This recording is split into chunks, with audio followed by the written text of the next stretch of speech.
राज्यातील ग्रामपंचायतींना जोडणाऱ्या broadband internet optical fibre network जोडणीमध्ये झालेल्या भ्रष्टाचाराची चौकशी व्हावी यासाठी सुरू असलेले खेड तालुक्यातील उपोषण कार्यकर्त्यांची शिरूरचे खासदार डॉक्टर अमोल कोल्हे यांनी भेट घेतली।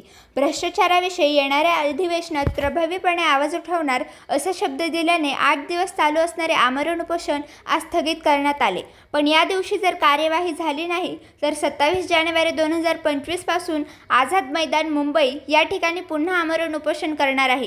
येत्या अधिवेशनात हा प्रश्न उपस्थित करण्यासाठी सर्व पुरावे खासदार अमोल कोल्हे यांना उपोषणस्थळीच देण्यात आले।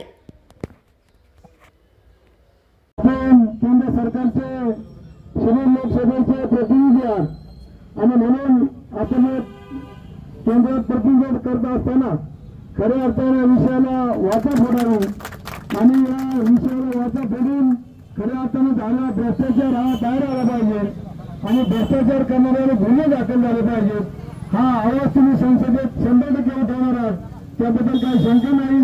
आणि कोल्हे साहेबांच्या मनाशी चर्चेत आलं, जर 2 महिने याच्यावर जर वाचा फुटली नाही तर 26 जानेवारीला 27 जानेवारीला आझाद मैदानावर उपोषण केलं जाणार आहे। याची आमंत्रित साहेबांनी सर्वांनी नोंद घ्यावी आणि खऱ्या अर्थाने बनलेल्या 8 दिवसाच्या उपोषणाला आपण या ठिकाणी आलात।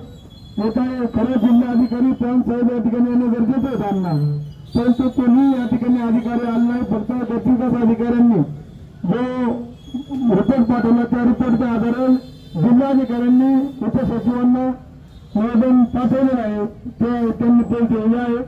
आणि कोल्हे साहेब तुम्हाला परत विनंती करतो की या मनोधर्मांच्या काळात आपण या विषयावर नक्की वाचा फोडावी अशी आपल्याला विनंती करतो आणि आपण 2 शब्द या ठिकाणी आश्वासन द्यावं अशी आपल्याला विनंती करतो। जय शिवराय। खरं तर माजी सरपंच कोल्हेजी कोहिनकर यांचे मी मनापासून आभार मानेन, कारण मधल्या काळात जेव्हा मला उपोषणाविषयी समजलं त्या क्षणी मी खरं तर जिल्हाधिकारी ऑफिसशी संपर्क साधला होता, जिल्हाधिकाऱ्यांशी बोललो होतो, मी स्वतः त्यांना कल्पना दिली होती।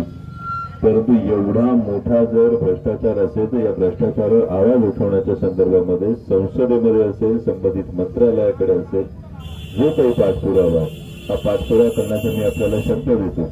आणि आता पुढचं जे नोव्हेंबर-डिसेंबर महिन्यामध्ये अधिवेशन असेल या अधिवेशनातच तुमचा हा प्रश्न उचलण्याचा मी पुरेपूर प्रयत्न करतो, हा तुम्हाला शब्द देतो। आपण माझ्या विनंतीला मान देऊन उपोषण सोडलं त्याबद्दल मी मनापासून तुमचा आभार मानतो, कारण असं लढवय्य व्यक्तिमत्व हे समाजासाठी फार गरजेचं असतं आणि या तुमच्या लढ्यामध्ये मी तुमच्या खांद्याला खांदा लावून उभा आहे असा मी तुम्हाला शब्द देतो।